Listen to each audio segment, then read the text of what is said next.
Hello everyone, welcome back to channel SciTech. In this video, I'm going to compare the Realme GT Neo 2 versus iQOO 7 device. So which phone is the best option to buy as an all-round category? So these are the comments which I'm getting from few of my subscribers asking me to make a video on this particular topic. So they want to buy a phone, but which should be satisfying all-round category. That's what they did mention. But in this video, I'm going to talk about all these kind of categories regarding the performance, display, camera, battery charging, connectivity, build quality, UI and software updates. Which phone feels and suitable for the all-round type of mobile phone. So there are a couple of things which are really interesting in the iQOO 7 device, and there are a couple of things which are interesting in the Realme GT Neo 2, but the final outcome will be completely slightly different. So let's start with the first thing, what are the features you should definitely look after. So first is the performance segment. So display performance is kind of really same, nothing much huge difference I did not experience while using this Realme GT Neo 2. So within this, I think close to 5 days I'm trying to use this device, Realme GT Neo 2, and iQOO 7 device I'm using for the past, I think 5 months or 4 months. So it's been long time experience with the iQOO 7 device. So one thing I do know strongly that performance will not be a problem in this iQOO 7 device. That's 100% I can definitely guarantee. In this iQOO 7 device, I did not get much complaints regarding performance in this phone. Yes, I did get a lot of complaints regarding the display and regarding the loudspeaker, regarding battery draining, but not about the performance. Performance is the one key point for this iQOO phones. They really pushed a lot in terms of the performance segment. Realme GT Neo 2 also, don't get me wrong, it's also really good, really powerful. And when if you look at the benchmarks also, they are somewhere else. So it's kind of close to 7,30,000, 7,25,000, 24,000. They did even cross the iQOO 7 device. But real life testing, I need to do the little bit kind of more time. So in the performance segment, slightly kind of equal points, nothing much major difference. Next, regarding the display. So which display is really good for the all-round category if you ask me? Both are really great because both phones, they do have the 120 Hz refresh rate, 300 Hz touch sampling rate. So there's nothing much huge difference regarding the displays of both phone. But one thing is that the iQOO 7 device, few phones they will be having the green tint problem, and few phones they will be having the black color crush issue. In the Realme GT Neo 2, that black color crush issue will be there. And regarding the rainbow effect, both phones they do have the slightly kind of rainbow effect. I mean, when you tilt your mobile phone, you will be able to see slightly kind of rainbow, little bit effect will be there. So in the display segment also, both phones they have their own kind of issues. So there's nothing much huge difference in the display wise. So next thing is regarding the camera. So camera is the one strong point for the iQOO 7 device. From here we'll be able to see slightly better points from each phones, because performance on the display I cannot say much about this both phones. They are kind of very close to each other. But in the camera I can strongly say that iQOO 7 is a clear winner in the camera. I did do plenty of testings, and yes friends, I did like the camera in this phone. The front cam clarity is really good, and the night mode shots, low light photography is fantastic in this device overall. My experience of using this phone is really good, the iQOO 7 device. In terms of this phone, the Realme GT Neo 2 has also got some kind of okay, but not as great as this iQOO 7 device in terms of the front cam clarity. So that's another, not only front cam, even in the low light photography as well, the iQOO 7 was able to capture really very good amount of data and the colors. Lot. I think it's kind of really huge difference. So it's like night and day difference will be there in the low light photography. This as you can see, same shot which I have taken, but different results. How much huge difference? As you can see, exactly low light photography, it's very far better than the Realme GT Neo 2.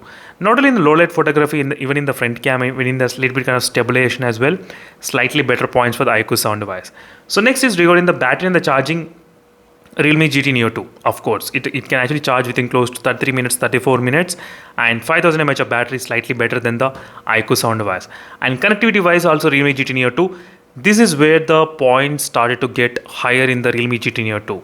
So first is regarding the battery charging, and next is connectivity. These two are really strongest points over the iQOO 7 device. That's one thing which I can definitely say, that very stronger points.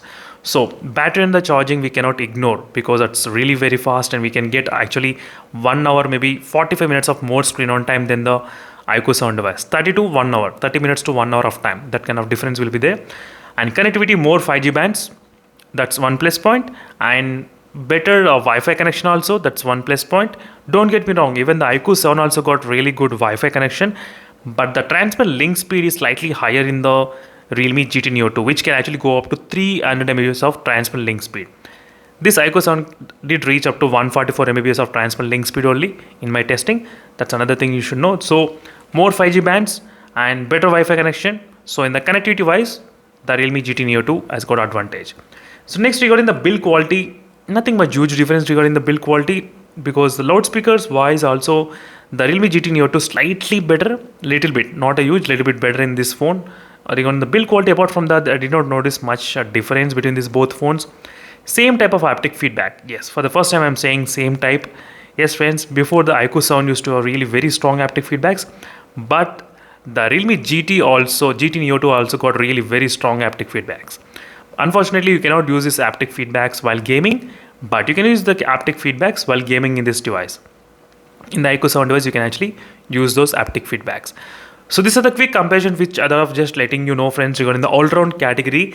So finally, when it comes to the which phone is a clear winner, so I can say slightly better points going for the Realme GT Neo 2, because these two are really important. If it is important for you, these 2 points, battery and the charging and connectivity, if these two are really important for you, then choose the Realme GT Neo 2.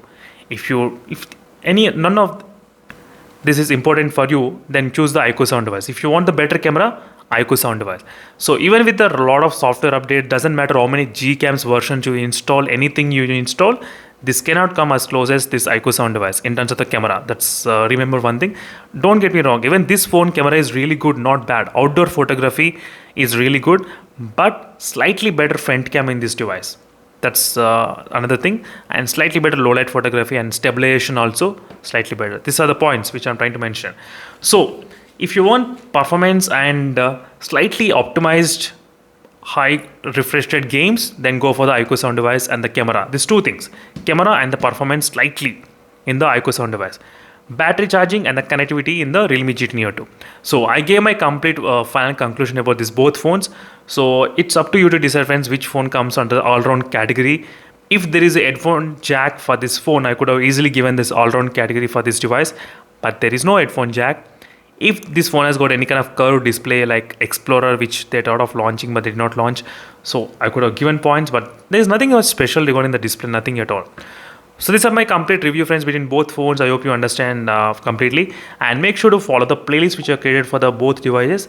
The playlist will give the clear idea what is going on with the both phones, and you can actually decide which phone is the best option to buy for you. So that's it, friends, and try to organize your things properly, because the priorities will change. Some people they want the camera, some people they want the connectivity and battery charging. So try to organize yourself. What is your priority? That is the first thing you should definitely understand always. Everyone's usage will be different from one usage. So you should know what type of usage you are. If you are a person who likes to travel a lot frequently, then you need this too, because in the traveling you need battery backup and you need connectivity as well, strong connection. So make sure to check those before you buy it. Thank you for watching. See you in the next video. Unless state more updates. Meanwhile, signing off. Bye.